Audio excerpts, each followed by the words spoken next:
In this video, I'm gonna teach you how to play against bots in Blade Ball. It's a very easy process, so make sure to follow along.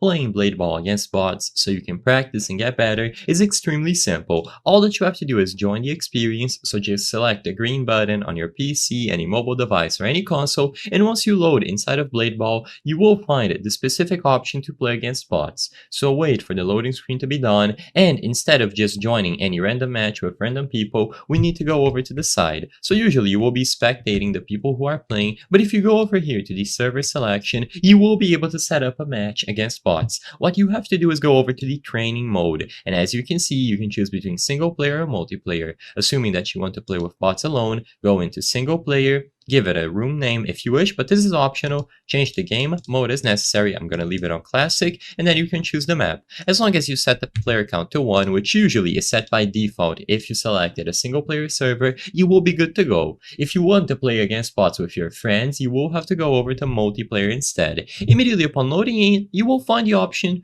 to have bots. So as you can see, you can use this slider to control how many bots you have.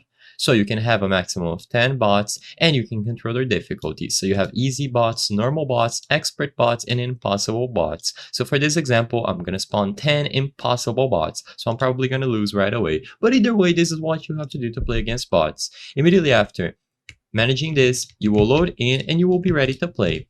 You will notice that they are blocking the ball is needed, and you will be able to play against them as you wish. It is fun to do, and like I said, it is available whenever you go over to the server selection window. You can manage the amount of bots and change other settings at any time, like lowering their difficulties and so on, and it is fun to do, so I recommend that you give it a try when you go over to the server selection in Blade Ball. I hope I was able to help you on how to play against bots in Blade Ball. If this video helped you, please be sure to leave a like and subscribe for more very easy tips. Thank you for watching.